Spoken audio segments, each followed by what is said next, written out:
മരണത്തിൻ്റെ സമയത്തുള്ള വസിയത്തുകളെ ആളുകൾ പൊതുവെ വളരെ ഗൗരവമായിട്ടാണ് കാണാറുള്ളത്. ഒരാൾ മരിക്കാൻ സമയത്ത് ഇന്ന കാര്യങ്ങൾ വസിയത്ത് ചെയ്തു എന്ന് പറയുമ്പം അയാൾ പറഞ്ഞ മറ്റുള്ളതിനേക്കാൾ മറ്റു വാക്കുകളെക്കാൾ കുറച്ചുകൂടി ഗൗരവമായിട്ടാണ് ഇതിനെ നമ്മൾ പരിഗണിക്കുക.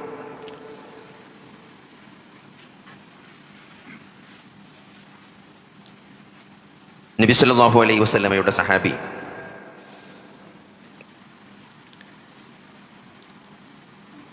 അവർ നബി സല്ലല്ലാഹു അലൈഹി വസല്ലമ മരിക്കുന്ന സമയത്ത് എന്തെങ്കിലും ഒരു വസിയത്ത് നബി ചെയ്തു എന്നറിയാൻ ആർക്കെങ്കിലും ആഗ്രഹമുണ്ടെങ്കിൽ സൂറത്തു അൻആമിലെ 151, 152, 153 ആയത്തുകൾ അത് ഓതാനാണ്, അത് മനസ്സിലാക്കാനാണ് അദ്ദേഹം പറഞ്ഞത്. കുൽ തആലു അത്ലു മാ ഹറമ റബ്ബുക്കും അല്ലാ തുശ്രികൂ ബിഹി ശൈഅ വബിൽ വാലിദൈനി ഇഹ്സാന വലാ തഖ്തുലൂ ഔലാദകും മിൻ ഇംലാഖ് നഹ്നു നർസുഖുകും വഇയ്യാഹും വലാ തഖ്റബുൽ ഫവാഹിഷ മാ ളഹറ മിൻഹാ വമാ ബത്തൻ വലാ തഖ്തുലു നഫ്സ അല്ലതി ഹറമ അല്ലാഹു ഇല്ലാ ബിൽ ഹഖ്. അങ്ങനെ ഒട്ടേറെ കൽപ്പനകൾ ഈ 2 ആയത്തുകളിൽ 3 ആയത്തുകളിലായിട്ട് ദാലികും വസ്വാകും ബിഹി ലഅല്ലകും തഅഖിലൂൻ. അതുകൊണ്ട് നിങ്ങൾ ചിന്തിച്ച് മനസ്സിലാക്കാൻ വേണ്ടി അള്ളാഹു നിങ്ങൾക്ക് നൽകുന്ന വസിയത്താണിതെന്ന് പറഞ്ഞിട്ടാണ് ഈ 3 ആയത്തും അള്ളാഹു അവസാനിപ്പിക്കുന്നത്. ദാലികും വസ്വാകും ബിഹി. കുറേ കാര്യങ്ങൾ പറയണം. നീ ശിർക്ക് ചെയ്യരുത്, മാതാപിതാക്കളെ ബഹുമാനിക്കണം, പിന്നെ ദാരിദ്ര്യത്തെ ഭയന്നുകൊണ്ട് സന്താനങ്ങളെ കൊന്നുകളയരുത്, നിങ്ങൾ കൊല നടത്തരുത്, നിങ്ങൾ മ്ലേച്ഛവൃത്തികൾ പ്രത്യക്ഷവും പരോക്ഷവുമായ തോന്നിവാസങ്ങൾ പ്രവർത്തിക്കരുത്, അതേപോലെ തന്നെ നിങ്ങൾ യതീമിൻ്റെ മുതൽ തിന്നരുത്, വലാ തഖ്റബൂ മാലൽ യതീമി ഇല്ലാ ബില്ലത്തി ഹിയ അഹ്സൻ. പിന്നെ അളവ് തൂക്കത്തിൽ കൃത്രിമം കാണിക്കരുത്, നീതി പാലിക്കണം. ഇതൊക്കെ പറഞ്ഞിട്ട് ദാലികും വസ്വാകും ബിഹി ലഅല്ലകും തദക്കറൂൻ. നിങ്ങൾ ശ്രദ്ധിച്ച് മനസ്സിലാക്കാൻ വേണ്ടിയിട്ടാണ് അള്ളാഹു നിങ്ങൾക്ക് ഇതൊക്കെ വസിയത്ത് നൽകുന്നത്. വ അന്ന ഹാദാ സിറാത്തി മുസ്തഖീമൻ ഫത്തബിഊഹു. ഇതാണ് സിറാത്തൻ മുസ്തഖീം, ഏറ്റവും ശരിയായ മാർഗം, അത് നിങ്ങൾ പിൻപറ്റണമെന്നാണ്. വലാ തത്തബിഉ സുബുല ഫതഫറക ബികും അൻ സബീലിഹി. മറ്റു മാർഗങ്ങളെ നിങ്ങൾ എന്ത് ചെയ്യരുത്, നിങ്ങൾ പിൻപറ്റരുത്, കാരണം അതിൽ നിങ്ങൾ ചിതറിപ്പോകുമെന്നാണ്. ദാലികും വസ്വാകും ബിഹി ലഅല്ലകും തത്തഖൂൻ. അതാണ് അള്ളാഹു നിങ്ങൾക്ക് നൽകുന്ന വസിയത്ത്, ഉപദേശം. അപ്പോൾ ഈ ഒരു 3 ആയത്ത് നബി സല്ലല്ലാഹു അലൈഹി വസല്ലമ വഫാത്താകുന്ന സന്ദർഭത്തിൽ അവിടുത്തെ ആളുകൾക്ക്, അവിടുത്തെ പിൻഗാമികൾക്ക് എന്തെങ്കിലും ഒരു വസിയത്ത് ചെയ്തിട്ടുണ്ട് എന്ന് മനസ്സിലാക്കാൻ ആഗ്രഹിക്കുന്ന ആളുകൾ ഈ 3 ആയത്തുകൾ പഠിക്കട്ടെ, അതിലുള്ള ഉപദേശങ്ങൾ മനസ്സിലാക്കട്ടെ എന്നാണ് മഹാനായ സഹാബി വര്യൻ നമ്മളെ പഠിപ്പിക്കുന്നത്. അപ്പം അതുകൊണ്ട് തന്നെ ഇത് ഏറ്റവും ശരിയായ മാർഗമാണ് ഒരാൾ മുസ്ലിമായി ജീവിക്കുക എന്നത്. ലാ ഇലാഹ ഇല്ലല്ലാഹ് മുഹമ്മദുർ റസൂലുള്ളാഹ്, ലാ ഇലാഹ ഇല്ലല്ലാഹ് എന്ന അല്ലാഹുവിനെ മാത്രം ആരാധിക്കുകയുള്ളൂ എന്ന് പ്രഖ്യാപിക്കുകയും മുഹമ്മദ് നബി സല്ലല്ലാഹു അലൈഹി വസല്ലമ റസൂലാണെന്ന് അംഗീകരിക്കുകയും ചെയ്തുകൊണ്ട് ആ പ്രവാചകനെ ജീവിതത്തിൽ ഉടനീളം ഫോളോ ചെയ്തുകൊണ്ട് ജീവിക്കുന്ന ഒരാളെ സംബന്ധിച്ചിടത്തോളം ആ പ്രവാചകൻ പഠിപ്പിച്ചത് മനസ്സിലാക്കുകയും അതനുസരിച്ച് ജീവിക്കാൻ ശ്രമിക്കുകയും ചെയ്യുക എന്നതാണ് ഈ ജീവിതത്തിൻ്റെ ലക്ഷ്യമായിട്ടുള്ളത്. അതുകൊണ്ട് സത്യവിശ്വാസികളെ സംബന്ധിച്ചിടത്തോളം നമ്മൾ ഏറ്റവും സൂക്ഷിക്കേണ്ട വിഷയം ശിർക്കാണ്. അള്ളാഹു അല്ലാത്ത ആരാധിക്കുക എന്നത്, ബഹുദൈവ വിശ്വാസവുമായി എന്തെങ്കിലും ജീവിതത്തിൽ ഒരു ബന്ധം വരിക എന്നത് വളരെ ഗൗരവത്തിൽ കാണേണ്ടവരാണ് സത്യവിശ്വാസികൾ. നബി സല്ലല്ലാഹു അലൈഹി വസല്ലമയുടെ അടുത്ത് വന്നിട്ട് ഒരാൾ ചോദിക്കുകയാണ്. ഇപ്പം ജാഹിലിയത്തിൽ അവർ നേർച്ച നേറും, ഇസ്ലാമിലേക്ക് വന്നു കഴിഞ്ഞാൽ അള്ളാഹുവിനാണ് നേർച്ച. അപ്പോൾ ഇസ്ലാമിലേക്ക് വന്നു കഴിഞ്ഞാൽ ആ നേർച്ച വീട്ടേണ്ടതുണ്ടോ എന്ന് പലപ്പോഴും സഹാബികൾ വന്ന് നബിയോട് ചോദിക്കാറുണ്ട്. കാരണം അള്ളാഹുവിനാണ് നേർച്ച എന്ന് പറഞ്ഞത്. അപ്പോൾ അള്ളാഹുവിനുള്ള നേർച്ച അത് ഇസ്ലാമിലേക്ക് വന്നാലും അത് പാലിക്കേണ്ടതുണ്ടല്ലോ. അപ്പോൾ അത് പൂർത്തിയാക്കേണ്ടതുണ്ടോ എന്ന് അന്വേഷിക്കാൻ പലപ്പോഴും നബി സല്ലല്ലാഹു അലൈഹി വസല്ലമയുടെ അടുത്തേക്ക് സഹാബത്ത് വരാറുണ്ട്. അപ്പോൾ ബുവാന എന്ന് പറഞ്ഞൊരു സ്ഥലത്ത് വെച്ച് ഒരു നേർച്ച, ഒരു ബലിമൃഗത്തെ അറുക്കാൻ ഒരാൾ നേർച്ച നേർന്നിട്ടുണ്ട്. അപ്പോൾ ഞാൻ ആ നേർച്ച വീട്ടേണ്ടതുണ്ടോ എന്ന് നബി സല്ലല്ലാഹു അലൈഹി വസല്ലമയോട് ചോദിച്ചപ്പോൾ നബി സല്ലല്ലാഹു അലൈഹി വസല്ലമ അദ്ദേഹത്തോട് ചോദിച്ച 2-3 ചോദ്യങ്ങളാണ്. ഇത് നമ്മൾ വളരെ ഗൗരവത്തിൽ മനസ്സിലാക്കണം. ഒന്നാമതായി ചോദിച്ചത്, അള്ളാഹുവിനെ കൂടാതെ ആരാധിക്കപ്പെടുന്ന വല്ല ബിംബങ്ങളും അവിടെ ഉണ്ടായിരുന്നു എന്നാണ്. എന്തെങ്കിലും ഒരു ബിംബം അല്ലെ, പണ്ട് അവിടെ നേർച്ച നേർന്നതിന് അവിടെ അങ്ങനെ ആരാധനാ കേന്ദ്രമായിട്ട് അങ്ങനെ അറിയപ്പെട്ടൊരു മഷൂറായ കേന്ദ്രമാണോ എന്നാണ്. അപ്പം അല്ല, അങ്ങനെ ഒരു വിഗ്രഹങ്ങളൊന്നും അവിടെ അല്ല എന്നാണ്. അവിടെ എന്തെങ്കിലും ആഘോഷങ്ങൾ നടക്കുന്നുണ്ടോ എന്നല്ല ചോദിച്ചത്, നടന്നിരുന്നോ എന്നാണ് ചോദിച്ചത്. എന്തെങ്കിലും വല്ല ആഘോഷങ്ങൾ, ബഹുദൈവാരാധനയുമായി ബന്ധപ്പെട്ട കൊല്ലം നടന്നു വരുന്ന വല്ല പരിപാടികൾ, നമ്മൾ നേർച്ച, ആണ്ട്, ഉറൂസ്, പല ജാതി ആഘോഷങ്ങളുണ്ടല്ലോ. അപ്പം അങ്ങനത്തെ വല്ല ആഘോഷങ്ങളും അവിടെ നടന്നിരുന്നോ എന്നാണ് ചോദിച്ചത്. ഇപ്പം നടക്കണ്ടോ എന്നല്ല ചോദിച്ചത്. നടന്നിരുന്നോ എന്ന് ചോദിച്ചു. ഇല്ല എന്നാണ് പറഞ്ഞത്. അപ്പോൾ അങ്ങനെ ഒരു വിഗ്രഹം അവിടെ ഉണ്ടായിരുന്നില്ല. ഒരാഘോഷങ്ങൾ മുമ്പ് അവിടെ നടന്നിരുന്നോ? നടന്നിട്ടില്ല. അങ്ങനെയാണെങ്കിൽ അത് പൂർത്തിയാക്കാൻ വേണ്ടിയിട്ടാണ് പറഞ്ഞത്. അപ്പോൾ ശിർക്ക് ജീവിതത്തിൽ സംഭവിക്കാതെ, ശിർക്കിനോട് ഒരു തരത്തിലും എന്തെങ്കിലും ഒരു കൺഫ്യൂഷൻ ആലോചിക്കുക. അവിടെ അള്ളാഹുവിന് വേണ്ടി നൽകപ്പെടുന്ന ഒരു ബലി അവിടെ വെച്ച് നൽകപ്പെടുമ്പോൾ എന്തെങ്കിലും ഒരു കൺഫ്യൂഷൻ, അവിടെ വല്ല ഉത്സവം നടന്നിരുന്ന സ്ഥലം, അല്ലെങ്കിൽ എന്തെങ്കിലും ഒരു പണ്ട് വലിയ ആരാധന, ബഹുദൈവ ആരാധനാ കേന്ദ്രമായിരുന്ന വല്ല വിഗ്രഹങ്ങളിലൊരു സ്ഥലമായിരുന്നെങ്കിൽ അത് പിന്നീട് എന്തെങ്കിലും വലിയ കൺഫ്യൂഷൻ ഉണ്ടാക്കും. ബലി അള്ളാഹുവിൻ്റെ ആണെങ്കിലും അത് വലിയ പ്രയാസം ഉണ്ടാക്കും, ജനങ്ങൾക്ക് തെറ്റിദ്ധാരണ സൃഷ്ടിക്കും. അപ്പം അത് സൃഷ്ടിക്കാതിരിക്കാൻ എത്ര സൂക്ഷ്മമായിട്ടാണ് നബി സല്ലല്ലാഹു അലൈഹി വസല്ലം ആ വിഷയം കൈകാര്യം ചെയ്തത്, അല്ലേ? താങ്കളും അള്ളാഹുവും ഉദ്ദേശിച്ചാൽ എന്ന് പറഞ്ഞ സഹാബിയോട് അത് തിരുത്താനാണ് പറഞ്ഞത്. അജഅൽത ലില്ലാഹി നിദൻ, നീ അള്ളാഹുവിന് സമന്മാരുണ്ടാക്കണോ? ഇത് അള്ളാഹുവും റസൂലും വിചാരിച്ചാൽ എന്ന് പറയല്ലോ. നമ്മൾ മലയാളിമാരോടൊക്കെ ചില ആൾക്കാർ പറയും, നിങ്ങളും പടച്ചോനും വിചാരിച്ചാൽ നടക്കും എന്ന് പറയും, അല്ലേ? നിങ്ങളും പടച്ചോനും വിചാരിച്ചാൽ സുഖിപ്പിച്ച് പറയണാണ്, നിങ്ങളും പടച്ചോനും വിചാരിച്ചാൽ നടക്കുന്നു. നബിനോട് വന്നിട്ട് പറയാണ്, നിങ്ങളും പടച്ചോനും വിചാരിച്ചാൽ നടക്കുന്നു. നബി തിരുത്തി, അള്ളാഹുവിലേക്ക് എന്നെ ചേർത്ത് പറയരുത് എന്നാണ്. സയ്യിദ് എന്ന് വിളിച്ചു നബിൻ്റെ വന്നിട്ട് സഹാബി. നമ്മൾ സയ്യിദുനാ മുഹമ്മദ് എന്നൊക്കെ പറഞ്ഞാണ്. നബിൻ്റെ അടുത്ത് അൻത സയ്യിദുൻ, താങ്കൾ ഞങ്ങളുടെ എന്താണ് യജമാനനാണ് എന്ന് പറഞ്ഞു. നബി തിരുത്തി, എന്നെ സയ്യിദ് എന്ന് വിളിക്കരുത്, സയ്യിദ് പടച്ചോനാണ്. നമ്മുടെ എല്ലാവരുടെയും യജമാനാരാണ്? അള്ളാഹുവാണ്. നിങ്ങൾ എന്നെ സയ്യിദ് എന്ന് വിളിക്കരുത്. അപ്പം അത്രയും നബി സല്ലല്ലാഹു അലൈഹി വസല്ലമ സൂക്ഷ്മത പുലർത്തിയ വിഷയമാണ്. ശിർക്ക് കടന്നു വരുന്ന വഴികൾ കംപ്ലീറ്റ് ഇസ്ലാം ബ്ലോക്ക് ചെയ്തിട്ടുണ്ട്. ശിർക്ക് ജീവിതത്തിൽ സംഭവിക്കാതിരിക്കുക എന്നുള്ളതാണ് ഒരു വിശ്വാസി ജീവിതത്തിലുടനീളം ജാഗ്രത പുലർത്തേണ്ടത്. ഞാൻ അതോടെ ഈ സമയത്ത് പറയണം എന്തുണ്ടെന്ന് വെച്ചാൽ, നമ്മുടെ നാട്ടിൽ കുറേ ബഹുദൈവ വിശ്വാസവുമായി ബന്ധപ്പെട്ട ആചാരങ്ങളും അനുഷ്ഠാനങ്ങളും ഉള്ളൊരു നാടാണ്, ബഹുദൈവതയുടെ നാടാണ്. ഇഷ്ടംപോലെ ആളുകളുണ്ട്. അപ്പം അതുകൊണ്ട് തന്നെ അതുമായി ബന്ധപ്പെട്ട ആഘോഷങ്ങളിൽ നമ്മൾ പങ്കെടുക്കുക എന്നതിൽ എന്താണ് ഒരു വിശ്വാസി സ്വീകരിക്കേണ്ട നിലപാട് ചോദിച്ചാൽ, അപ്പോൾ പറഞ്ഞാൽ വോയിസ് ഇട്ടാൽ പ്രസംഗിച്ചാലൊക്കെ ഇപ്പോൾ എന്താണ് കേസെടുക്കുന്ന, അറസ്റ്റ് ചെയ്യുന്ന സാഹചര്യമൊക്കെയാണ് ഇപ്പോൾ ഉള്ളത്. പക്ഷെ ഒരു വിശ്വാസിയെ സംബന്ധിച്ചിടത്തോളം ഇവിടെ എന്ത് സംഭവിച്ചാലും ആരൊക്കെ ഓലിപ്പോൾ എന്താ വിചാരിക്കുന്നത്? ഓലൊന്നും വിചാരിക്കില്ല.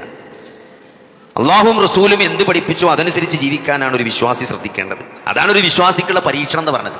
ഇഹലോക ജീവിതത്തിലെ പരീക്ഷണം എന്ന് പറഞ്ഞാൽ ഏതൊരു സാഹചര്യത്തിലും അള്ളാഹുവിനോടും റസൂലിനോടും കൂറുള്ളവനായി അള്ളാഹുവും റസൂലും എന്ത് പഠിപ്പിച്ചോ അതനുസരിച്ച് നിലപാടെടുക്കാനും ജീവിക്കാനും നമ്മൾ ശ്രമിക്കുക എന്നുള്ളതാണ് ഈ ജീവിതത്തിന്റെ ലക്ഷ്യം. ഈ ജീവിതത്തിലെ പരീക്ഷണം അതാണ്, ഈ ജീവിതത്തിന്റെ നിലപാടതാണ്. നമ്മൾ ഈ അല്ലാഹു അക്ബർ എന്നിങ്ങനെ ഇടക്കിടക്ക് പറഞ്ഞുകൊണ്ടിരിക്കുന്നത്, ലാ ഇലാഹ ഇല്ലല്ലാഹ് മുഹമ്മദുർ റസൂലുള്ളാഹ് എന്ന് പ്രഖ്യാപിക്കുന്നത്, അല്ലേ? വാങ്കുളിക്കും എന്താണ്? അഷ്ഹദു അല്ലാ ഇലാഹ ഇല്ലല്ലാഹ് എന്നാണ്, വ അഷ്ഹദു അന്ന മുഹമ്മദർ റസൂലുള്ളാഹ് എന്നാണ്. ഇവിടെ എല്ലാവരും കേൾക്കുന്നുണ്ട്. എന്തിനാ അഷ്ഹദു അല്ലാ ഇലാഹ ഇല്ലല്ലാഹ്? അല്ലാഹു മാത്രമാണ് ആരാധനക്കർഹൻ, മുഹമ്മദ് അവന്റെ റസൂലാണ് എന്ന് നമ്മൾ സാക്ഷ്യം വഹിക്കുന്നു എന്ന് എന്താണ് മുഅദ്ദിനെ വിളിച്ചു പറയുമ്പം അതിനെ നമ്മൾ സാക്ഷ്യപ്പെടുത്തിക്കൊണ്ട്, അതിനെ സത്യപ്പെടുത്തിക്കൊണ്ട് നമ്മളത് ഏറ്റുചൊല്ലുന്നത് എന്തിനാണ്? അത് ജീവിതത്തിന്റെ ഒരു നിലപാടാണ്. അതിങ്ങനെ വെറുതെ നമ്മൾ എന്തെങ്കിലും റിച്വൽസ് ചെല്ലുന്ന മാതിരി വെറുതെ ചെല്ലിവിടാനുള്ളതല്ല, അത് മനസ്സിലാക്കി നമ്മുടെ ജീവിതത്തിന്റെ നിലപാടാണ്. അതുകൊണ്ട് ബഹുദൈവ ആരാധനയുമായി ഒരു സത്യവിശ്വാസിക്ക് യാതൊരു ബന്ധവും ഉണ്ടാകാൻ പാടില്ല. ഇത് ഒഴിഞ്ഞു നിൽക്കേണ്ടവനാണ്. ലാ ഇലാഹ ഇല്ലല്ലാഹ് എന്നാണ്. അള്ളാഹു ആരാധനക്കർഹൻ എന്നതല്ല, അള്ളാഹു മാത്രമാണ് ആരാധനക്കർഹൻ. അള്ളാഹു അല്ലാതെ മറ്റൊന്നും ആരാധനക്കർഹനല്ല. ലാ ഇലാഹ, ഒരു ഇലാഹും തന്നെ ഇല്ല, ഒരു തലത്തിലുള്ള ആരാധ്യനുമില്ല. ആരാധനക്കർഹനായിട്ട് ആരാധനയുടെ ഒരംശം പോലും നൽകാൻ പറ്റിയ ഒരാളും തന്നെ ഇല്ല എന്നാണ് ലാ ഇലാഹ ഇല്ലല്ലാഹ്, അള്ളാഹു അല്ലാതെ. അതുകൊണ്ട് അള്ളാഹു പ്രാർത്ഥന കേൾക്കുമെന്ന് പറയുമ്പം മമ്പുറത്തെ തങ്ങൾ പ്രാർത്ഥന കേൾക്കൂല എന്നാണ്. അതങ്ങനെ തന്നെ പറയണം. അതിനെന്തിനു മടി, അല്ലേ? മമ്പുറം തങ്ങൾ പ്രാർത്ഥന കേൾക്കൂല, അല്ലെങ്കിൽ മരിച്ചു മൺമറഞ്ഞു പോയ ഈ ഒരു മഹാനും, അല്ലേ, ഒരു ജിന്നാകട്ടെ മലക്കാകട്ടെ ഇൻസാകട്ടെ ജീവിച്ചവരാകട്ടെ മരിച്ചവരാകട്ടെ അവരാരും പ്രാർത്ഥന കേൾക്കൂല, അള്ളാഹ് മാത്രമേ കേൾക്കുള്ളൂ. അതുകൊണ്ട് ആരാധനയുടെ ഒരംശവും അള്ളാഹു അല്ലാത്ത ആളുകളിലേക്ക് ചേരാൻ പാടില്ല. അതിൽ ഏറ്റവും സൂക്ഷ്മത പുലർത്തേണ്ടവനാണ് ഒരു സത്യവിശ്വാസി. അതുകൊണ്ട് ബഹുദൈവ ആരാധനകളുമായി ബന്ധപ്പെട്ട ഒരു തരത്തിലുള്ള ആഘോഷത്തിലും ഒരു വിശ്വാസിക്ക് പങ്കെടുക്കാവുന്നതല്ല എന്നതാണ് ഇസ്ലാമിൻ്റെ ഏറ്റവും ശരിയായ നിലപാട്. ഏറ്റവും ശരിയായ നിലപാട് അതാണ്. കാരണം എന്താ വെച്ചാൽ ബഹുദൈവ ആരാധനയുമായി ഒരു മുസ്ലിമിന് യാതൊരു തരത്തിലുള്ള ബന്ധവുമില്ല. അതാണ് ലാ ഇലാഹ. ഇസ്ലാം എന്ന് പറഞ്ഞാൽ തന്നെ തൗഹീദാണ്. ലാ ഇലാഹ ഇല്ലല്ലാഹ് എന്ന് പറഞ്ഞാൽ അതാണ്. അള്ളാഹു പ്രാർത്ഥന കേൾക്കുന്നല്ല, അള്ളാഹു ആരാധനക്കർഹനാണ് എന്നല്ല, അള്ളാഹു മാത്രമാണ് ആരാധനക്കർഹൻ.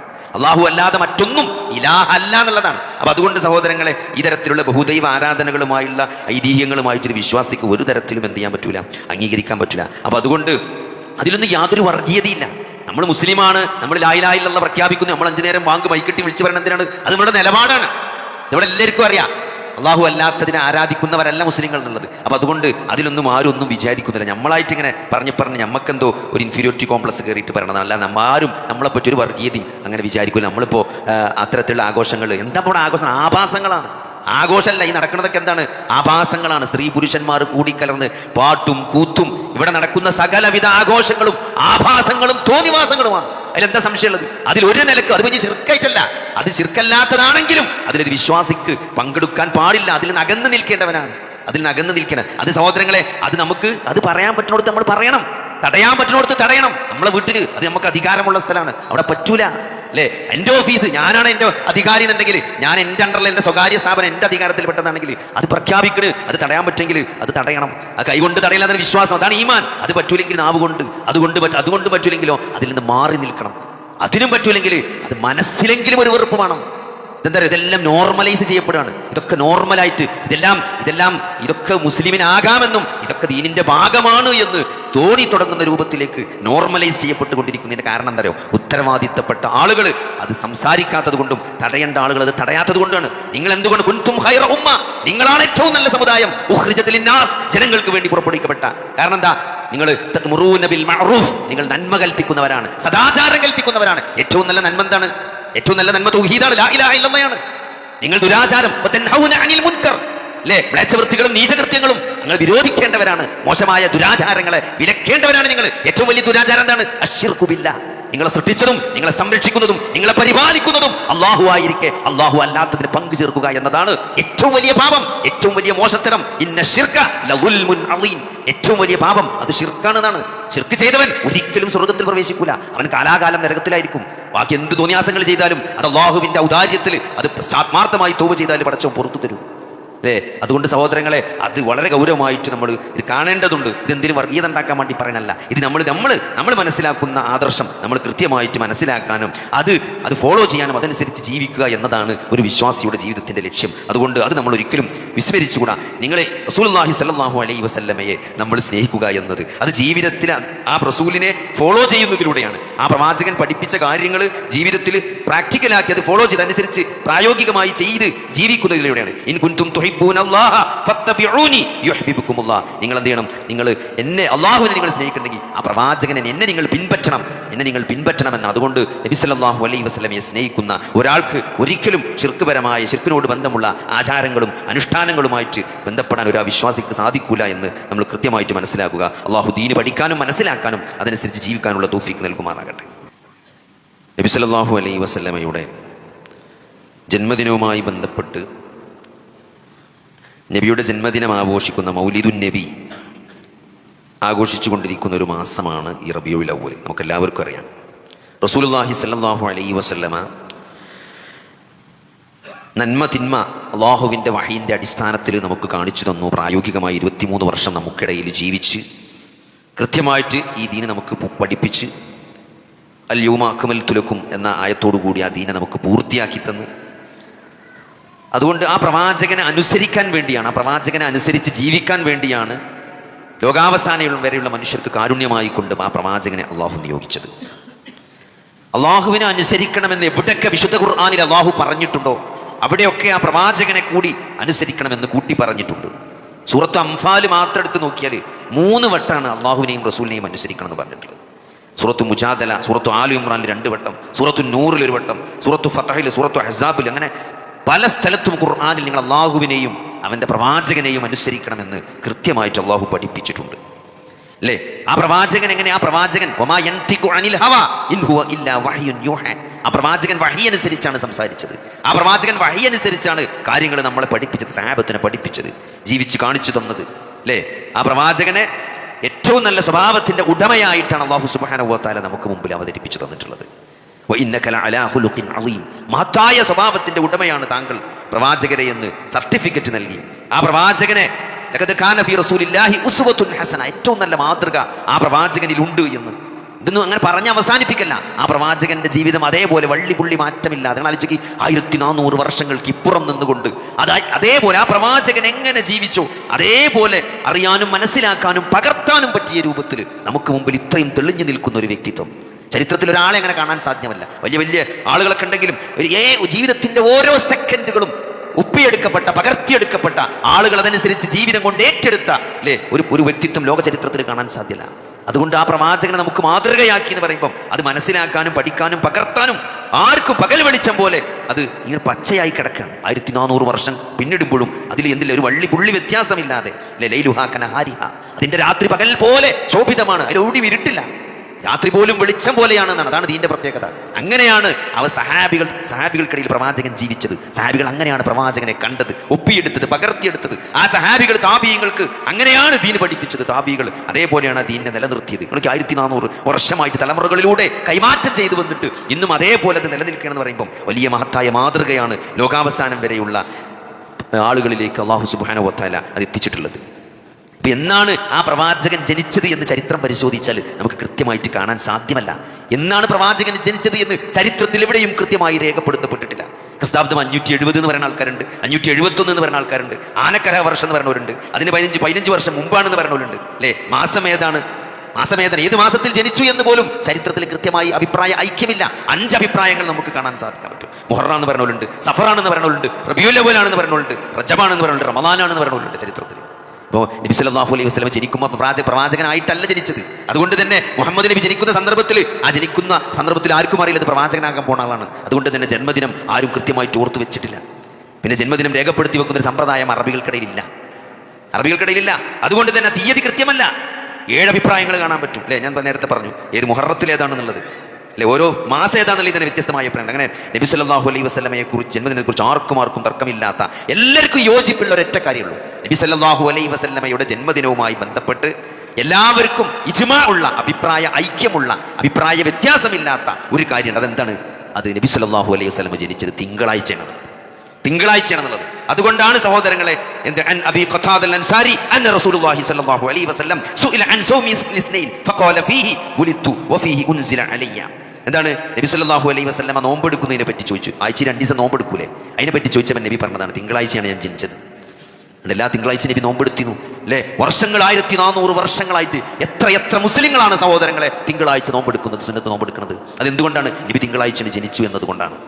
അല്ലേ, അപ്പൊ അതുകൊണ്ട് ആ ഒരു കാര്യത്തിൽ മാത്രമേ ഇസ്ലാമിൽ അഭിപ്രായ ഐക്യമുള്ളൂ, തിങ്കളാഴ്ച നബി ജനിച്ചു എന്നതിൽ. അതല്ലാതെ ഏത് കൊല്ലം ഏത് വർഷം എന്നുള്ളതിൽ യാതൊരു അഭിപ്രായ ഐക്യവുമില്ല. അപ്പോൾ ആ ഐക്യമുള്ള വിഷയം ഇമാം മുസ്ലിം ഉദ്ധരിക്കുന്ന ഹദീസിൽ നബി സല്ലല്ലാഹു അലൈഹി വസല്ലം തിങ്കളാഴ്ച നോമ്പെടുത്തിരുന്നു. നബി തിങ്കളാഴ്ചയാണ് ജനിച്ചത് എന്നതുകൊണ്ടാണ് നബി തിങ്കളാഴ്ച നോമ്പെടുത്തത് എന്നതിന് അത് നമ്മളെല്ലാവരും ഫോളോ ചെയ്യുന്നുണ്ട്. എല്ലാവരും തിങ്കളാഴ്ച നോമ്പെടുക്കില്ല. എത്ര മുസ്ലിങ്ങൾ നോമ്പെടുക്കുന്നുണ്ട്. അപ്പോൾ നബി സല്ലല്ലാഹു അലൈഹി വസല്ലമയുടെ മരണമാണ് റബീഉൽ അവ്വൽ 12 തിങ്കളാഴ്ച സംഭവിച്ചു എന്നത് ചരിത്രത്തിൽ അഭിപ്രായ വ്യത്യാസമില്ലാത്ത കാര്യമാണ്. റബീഉൽ അവ്വൽ 12 നബി സല്ലല്ലാഹു അലൈഹി വസല്ലമ മരിച്ചത്. അന്ന് സഹാബത്ത് പൊട്ടിക്കരഞ്ഞു. അല്ലേ, അന്ന് പല സഹാബികളും ഭക്ഷണം കഴിച്ചിട്ടില്ല.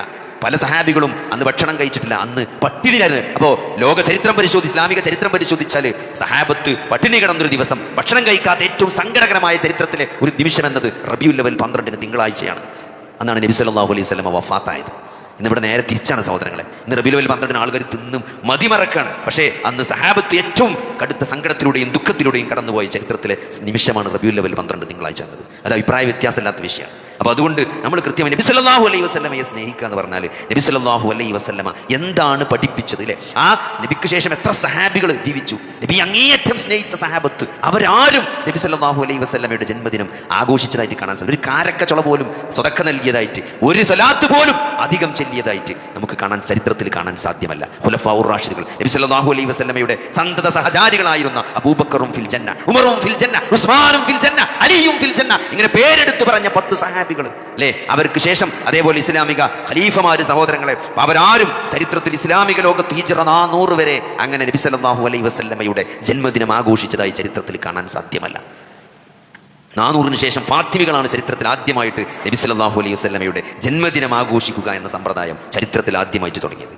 അതിൽ നിന്നൊക്കെ വഴിമാറി അതൊക്കെ DJ പാർട്ടിയും പാട്ടിട്ടുകൊണ്ട് വലിയ ആഘോഷങ്ങൾ സംഘടിപ്പിച്ചു, വലിയ കേക്ക് മുറിച്ച് അന്യമതസ്ഥരുടെ ആചാരങ്ങളെ ചാണായും മുഴത്തിനു മുടമായും എൻ്റെ സമുദായം അനുകരിക്കുമെന്ന് റസൂലുള്ളാഹി സ്വല്ലല്ലാഹു അലൈഹി വസല്ലമ പറഞ്ഞ പോലെ പുൽക്കൂട് കെട്ടി കേക്ക് മുറിച്ച് ഉണ്ണിയേശുവിന് പകരം ഉണ്ണി മുഹമ്മദിനെ ഉണ്ടാക്കുന്ന ഒരു തരത്തിലേക്ക് ഈ ആഘോഷങ്ങൾ വഴിമാറിയിട്ടുണ്ട് സഹോദരങ്ങളെ. ഇതിലൊന്നും ഇസ്ലാമിനോ അതിൻ്റെ അധ്യാപനങ്ങൾക്കോ യാതൊരു തരത്തിലുള്ള പങ്കുമില്ല. നബി സല്ലല്ലാഹു അലൈഹി വസല്ലമ ഇസ്ലാമിൻ്റെ 1ാം ദിവസം മുതൽ വളരെ താക്കീത് നൽകിയ വിഷയമാണ് ഈ മതത്തിലില്ലാത്ത ആചാരങ്ങൾ, അല്ലാഹു റസൂലോ പഠിപ്പിക്കാത്ത ആചാരങ്ങൾ ഏറ്റെടുക്കുകയോ പങ്കെടുക്കുകയോ അതിൻ്റെ പിന്നാലെ നടക്കുകയോ ചെയ്യരുത് എന്ന് നബി സല്ലല്ലാഹു അലൈഹി വസല്ലം കൃത്യമായിട്ട് നമ്മൾ താക്കീത് നൽകിയ വിഷയമാണ്. മരിക്കുന്ന സന്ദർഭത്തിൽ പോലും മരണാസന്നനായി കിടക്കുന്ന ആ പ്രവാചകൻ റസൂലുള്ളാഹി സ്വല്ലല്ലാഹു അലൈഹി വസല്ലമ തൻ്റെ സമൂഹത്തിനെ മുന്നറിയിപ്പ് നൽകിയത് എന്താണ്? യഹൂദ നസാറാക്കൾ അല്ലെ അവരുടെ ഈസാ നബിയുടെ വിഷയത്തിൽ ക്രിസ്ത്യാനികൾ അതിരിവിട്ടൽ പോലെ മുസ്ലിം സമൂഹം അതിരിവിടരുത് എന്ന് കൃത്യമായിട്ട് താക്കീത് നൽകിയത് നമുക്ക് ചരിത്രത്തിൽ കാണാൻ സാധിക്കും. അല്ലെന്ത് നിങ്ങൾ നസാറാക്കൾ എന്ത് ചെയ്യരുത്, ഈസാ നബിയെ കാണിച്ചതുപോലെ നിങ്ങൾ എന്നെ